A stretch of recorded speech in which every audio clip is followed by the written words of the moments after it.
Hello. അപ്പോൾ എൻ്റെ ഡെലിവറിക്ക് വേണ്ടിയിട്ട് ഞാൻ ഹോസ്പിറ്റലിൽ അഡ്മിറ്റ് ആവാൻ പോയിട്ടുണ്ടായിരുന്ന ഒരു കുഞ്ഞ് വീഡിയോ ആണ് കേട്ടോ ഇത്. അപ്പോൾ April 4th എൻ്റെ ഡെലിവറി നടന്നിട്ടുണ്ടായിരുന്നത്. അപ്പോൾ April 3 ഞാനും ഹസ്ബൻഡും അമ്മയും കൂടെ കൂടിയിട്ടാണ് കേട്ടോ ഹോസ്പിറ്റലിലോട്ട് പോകുന്നത്. അപ്പോൾ ഓട്ടോയിലാണ് ഞങ്ങൾ പോയിട്ടുണ്ടായിരുന്നത്. സാധനങ്ങളൊക്കെ എടുത്ത് ഞങ്ങളിത് ആ ഹോസ്പിറ്റലിൽ എത്തി.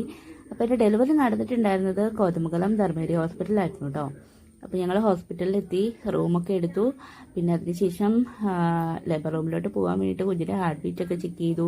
പിന്നെ പ്രിപ്പറേഷൻസൊക്കെ കഴിഞ്ഞ് ഞാൻ റൂമിൽ വന്നിട്ട് ലേബർ റൂമിലേക്ക് പോകാൻ വേണ്ടി റെഡി ആവുകയാണ് കേട്ടോ.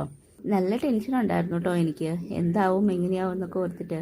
പക്ഷേ എങ്കിലും ഒരു 99% ഞാൻ നോർമൽ ഡെലിവറി ആവുമെന്നാണ് പ്രതീക്ഷിച്ചിട്ടുണ്ടായിരുന്നത്. പക്ഷേ ഞാൻ തിരിച്ചു വന്നത് സിസേറിയനായിട്ടാണ് കേട്ടോ. അപ്പോൾ എന്താണെങ്കിലും എൻ്റെ ഹെൽത്തൊക്കെ പോക്കിയായിട്ടുണ്ട്. ഞാനും ഭാവിയെ സുഖമായിട്ടിരിക്കുന്നു. അപ്പോൾ കുറച്ച് നാളുകളായിട്ടോ നമ്മുടെ ചാനലിൽ വീഡിയോസൊക്കെ ചെയ്തിട്ട്. അപ്പം ഇനി അങ്ങോട്ട് കണ്ടിന്യൂസ് ആയിട്ട് വീഡിയോസൊക്കെ ഇടണം എന്നാണ് ഞാൻ വിചാരിക്കുന്നത്. അപ്പോൾ എൻ്റെ വീഡിയോസൊക്കെ ഇഷ്ടപ്പെടുവാണെങ്കിൽ ചാനലൊന്ന് സപ്പോർട്ട് ചെയ്യണേ.